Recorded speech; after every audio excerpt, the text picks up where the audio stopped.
Hi, day 26 then of the 61 million artists January challenge, and we're almost at the end. So what are we going to do? Don't know. Hopefully I'll show you in the last video how these what seem like messy or irrelevant sketches have helped me to create some artwork that's been accepted in some national museum. But let's get on with today's task. Today's task is called What Music Inspires. And I thought today what I would do is show you some techniques to improve your mark making and using music to help that process, finding new ways to make marks, and using some Chinese ink as well today, because it's kind of easier to create, and also it gives some interesting sort of effects like watercolour. I just wanted to show you that today. So let's have a look at the drawing board. So as you can see, I've got my Chinese ink. I've got some cutlery that you may pick up from service stations and the what like when you've got to take away food. A normal paintbrush, a couple of old toothbrushes and a feather, and these hopefully will create some interesting marks. Let's talk about the Chinese ink first of all. It's created using an ink stick, which is I believe an old made from coal dust, and it has its own sort of Chinese ink tray which you add water to, and then very gently activate the ink by rotating the ink stick on the Chinese slate. Now I'm pretty sure there's going to be purists out there who go, you're not doing that right, you should only stir it in one direction and all sorts of things like that, but this is how I do it. And if you've got a better idea, please put that in the comments below. Tell me what I'm doing wrong. But this is a very traditional way in China of making ink, and it's usually done before a drawing to give you time to think about what it is you might want to produce. So with that done, let's move the ink stick out of the way, and now let's talk about the other element of this whole thing that's missing, and that is the music. So the music is a piece that I found on the YouTube studio, and we're going to listen to that piece of music and make marks in time with the music using a variety of implements. And this page will look quite messy, and maybe we'll sort of label what we've used to make the marks, but I think it will give you a good idea of just freestyling and finding out what is a good mark, what's a bad mark, and how that might improve your images in the future. So let's start with the knife, listen to the music and make some marks. Right, let's start looking at the materials we've got. We're going to play with the knife first of all. Let's turn some music on. This is some music from YouTube that I found. A piece of dance type music, so I thought it had some nice sound to it. So I'm going to use the knife, and I'm going to try and go with the rhythm of the music.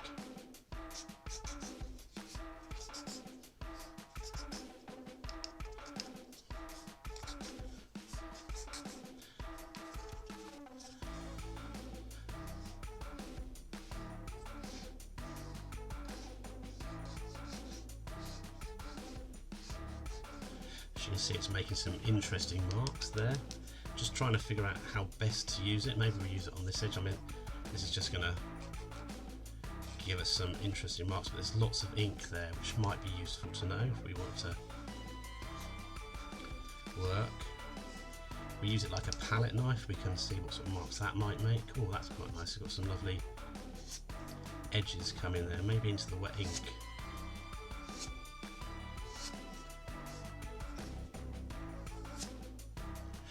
Using the gestural movements there to get some nice dry brush work there with the knife. Let's move on to the spoon.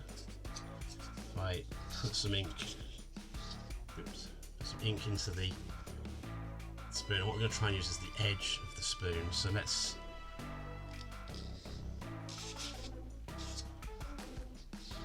I'm liking that mark a lot. Let's try it again.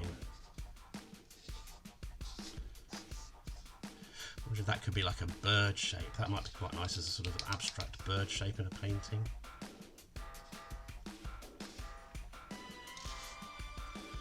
Maybe making an animal shape there, I don't know. Let's see what it's like if we pull it down.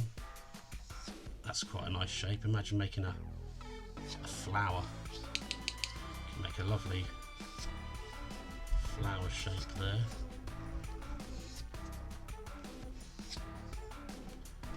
Again, some wonderful sort of bird shaped heads appearing there, just using the spoon. Like that a lot. Let's try the feather. And I'm just going to use the feather very traditionally. But let's do it to the beat of the music. Just using the music.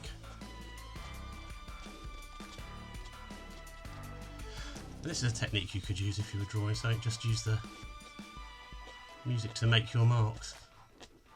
So we've got some animal shapes here, and an eye there. Maybe maybe you could make some camel shapes. Just see what the hairs of the brush do. It's quite a nice mark. Okay, let's try it with the sound of the music.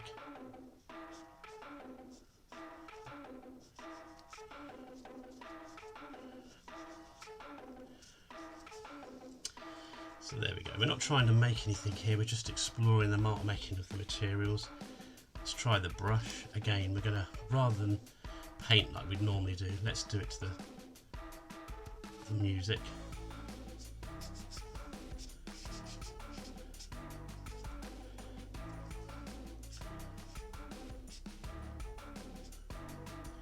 Some flicky movements when the music sort of stops.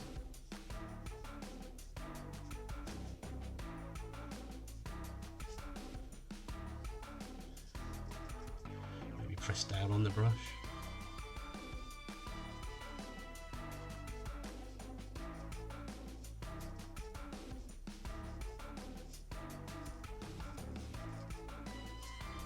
I'm liking that mark a lot. And finally the toothbrushes. Let's have a look. This is the traditional toothbrush which you can make wonderful marks with.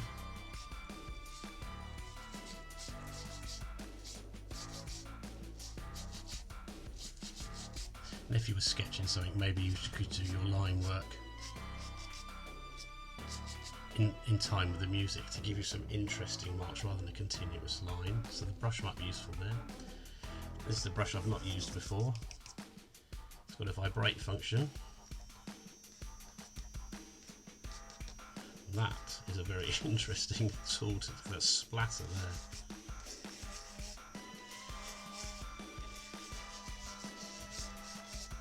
Maybe we could do a tree.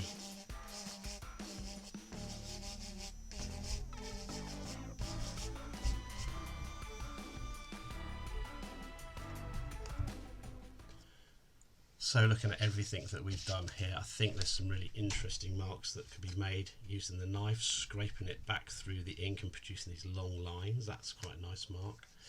I'm loving the idea of using the spoon on the inside. You're getting some wonderful bird shapes that might be able to be used in an image. I love that making through there, and even down here there's looks like a head of a penguin to me if you were that way inclined. The feather was interesting. I mean, it was making marks that I was expecting. There's thick to thin marks, there's quite nice marks, but what I was trying to do was create little marks in time with the music.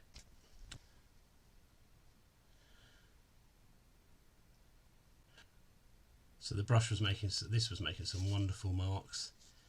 Here, making some lovely sort of marks that we could use to not have a continuous sketching line, just a nice sort of marky line, which was quite nice.